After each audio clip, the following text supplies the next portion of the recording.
dans les rapports sexuels, moi je vous en parle sur un autre niveau, vous avez une énergie sexuelle dans les rapports, ou vous pouvez avoir une énergie toxique qui baisse les vibrations. L'énergie neutre, vous avez des vibrations stables, qui est une nourriture nécessaire, et une énergie évolutive, qui élève les vibrations.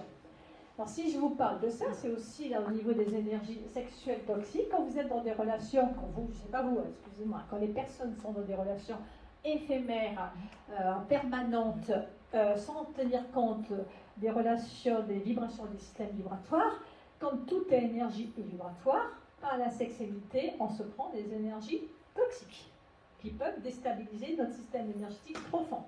Donc si vous avez une relation, par exemple une femme qui est plutôt dans la bienveillance, qui n'est pas dans l'éphémère, qui est dans la construction de sa vie, etc., a une relation sans le savoir, un homme qui est que dans des relations éphémères, du crac-crac, etc., avec plusieurs nanas, etc., il va prendre, lui, des énergies toxiques au fur et à mesure, parce que ce n'est pas avec qui il est, avec une prostituée, avec une séductrice, avec une vénale, sauf que j'en fiche, mais avec des énergies vibratoires qui ne seront quand même pas très saines, et dont son énergie va le porter avec lui. Et quand il sera avec une femme qui, elle, est saine et veut construire, la nana, excusez-moi, la femme, va se taper, elle va prendre des énergies toxiques.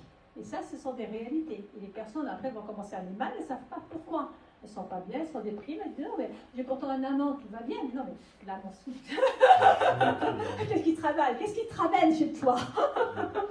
Qu'est-ce qui te ramène dans les énergies? C'est ce que j'appelle, il y a les MST, les énergies, les maladies sexuellement transmissibles. Mais il y a aussi les énergies sexuellement transmissibles, les vibrations sexuellement transmissibles. On peut être malade avec des vibrations sexuelles toxiques. Il n'y a pas que les maladies biologiques. Toutes les maladies énergie, il peut y avoir des vibrations extrêmement toxiques dans la sexualité qui perturbent les systèmes énergétiques de celui ou celle qui les reçoit. Ça va aussi dans le bon sens, hein. Ça va dans les deux sens. Donc, important d'être conscient de ça. On ne fait pas n'importe quoi avec son énergie sexuelle. Point à la ligne. Hein. Alors, il faut en être conscient que c'est une énergie de vie, hein, dont il faut prendre soin. Voilà. Et c'est aussi important que les maladies MST. On parle des MST, mais pourquoi on ne parle pas du reste des énergies sexuelles toxiques? C'est la même chose. Hein. Ça peut aller très loin. Voilà, surtout quand on a des énergies, voilà, regardez là ce que je vous ai mis quand même. Alors après, on a des énergies neutres, les personnes qui font l'amour, qui ne sont pas conscientes et qui ne sont pas dans une toxicité. Ça fait partie de leur vie, c'est une belle nourriture, c'est un bon resto, etc. On est bien avec, tout va bien. Et puis après, il y a des personnes qui arrivent à avoir des relations évolutives, hein, dans la sexualité et dans le lien.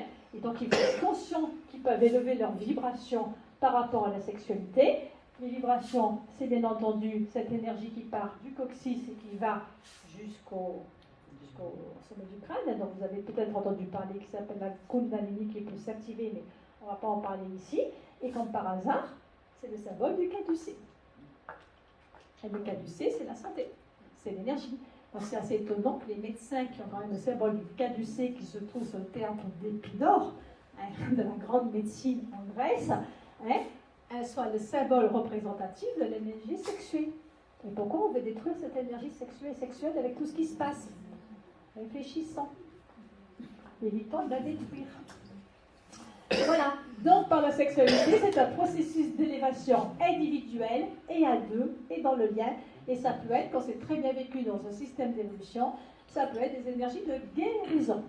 Ça soutient le terrain de la cellule, du comportement cellulaire, du système hormonal,